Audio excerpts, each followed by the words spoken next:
안녕하세요. 인문작가 김용호입니다. 지난 시간에는 조선의 수도 한양이랑 터는 어떤 땅인지 살펴보았는데요.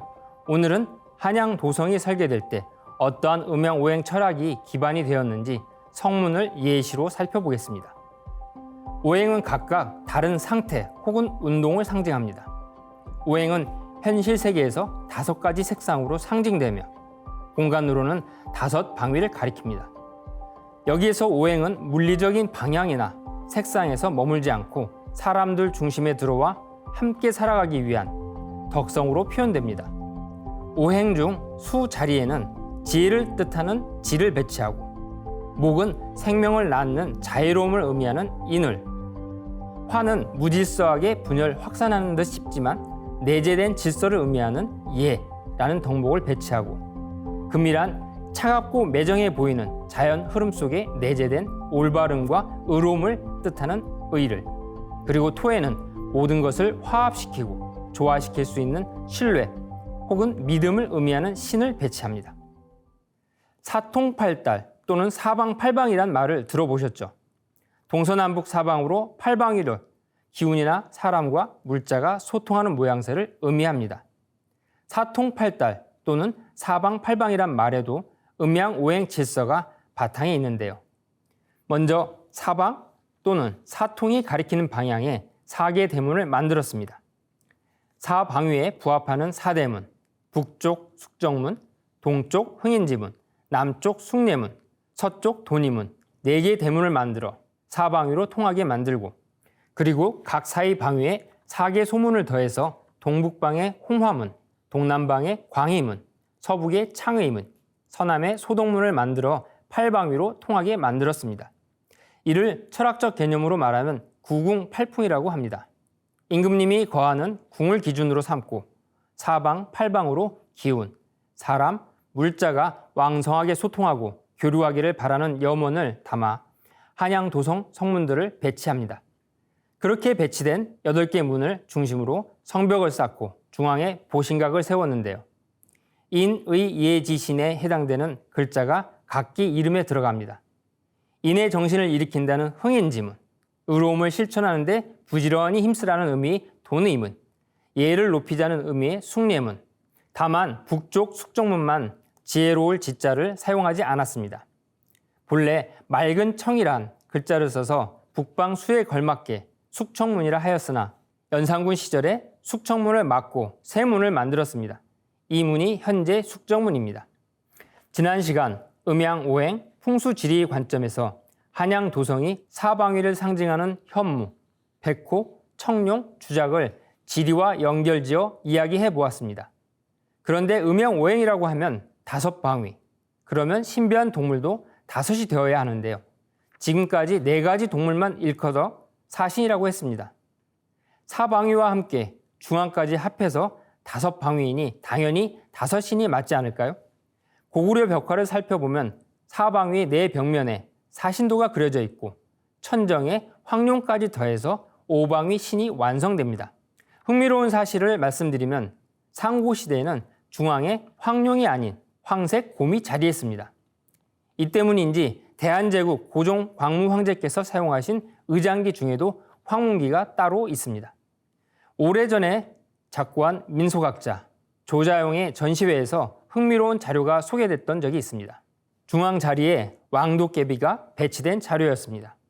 우리 선조들의 세계관에서는 이 우주, 이 세상 깊은 곳으로 파고들면 그 중심에 왕도깨비가 자리한다고 생각했습니다. 이런 내용을 보면 우리 선조들께서는 지혜롭고 영성이 깊었다고 생각되는데요. 대표적으로 신라의 왕도깨비 기와나 백제의 벽돌에 그 형상이 잘 나타나 있습니다. 옛 어르신들이 술자리에서 자랑삼아 이야기해 주시던 도깨비와 씨름 일화 한 번쯤 들어보셨을 텐데요. 그 이야기 속 씨름꾼은 말단 도깨비입니다. 몇몇 전승되는 이야기들로만 판단해서 그럴까요? 도깨비, 즉 망량을 두고 사람 형상에 잡된 귀신쯤으로 정의하고 있습니다. 올바른 정의일까요? 우리 민족의 유구한 전통과 고유한 세계관, 우주관을 스스로 깎아내리는 착오가 아닐까요? 망량이 잡신이라면 고구려 제왕이나 고위 귀족의 무덤 벽화에 수많은 도깨비들이 등장할 수 있었을까요? 신성하고 신비로운 것들로 채웠을 조선 궁궐에도 수많은 도깨비 망냥을 만날 수 있습니다. 예를 들면 왕후가 머물던 경복궁 교태전 굴뚝을 보면 불가사리 혹은 맥이나 나티라는 망냥들이 자리합니다. 창덕궁 금천교에 가면 물이 흐르는 양면에 이렇게 망냥님들이 자리하고 있습니다. 궁궐을 장식하는 몇 가지 사례만 봐도 도깨비, 망냥들이 저급한 잡신일 수 없습니다. 도깨비, 망냥들 사이에도 상하 위계와 도의 높고 낮음이 있습니다. 궁극으로 가면 저 우주 깊은 곳에서 천지 음양 기운을 다스리며 근원 자리에 계시는 높고 높으신 망냥님들도 계십니다. 왕도깨비, 현무, 백호, 청룡, 주작 모두 자연에서 유래된 신성한 영체로서 이를 두고 자연영신이라고 합니다. 도깨비는 조금 더 격식 있는 표현으로 성스러운 자연령 또는 망냥이라고 합니다. 이쯤에서 용어 개념을 명확하게 정리할 필요가 있습니다. 보통 망냥이라고 하면 도깨비를 연상하는데 실제로 망냥은 대자연 속에 깃든 자연신, 자연령을 통칭하는 표현입니다. 그리고 이 세상에 존재하는 다양한 망냥 중 한 유형이 도깨비입니다.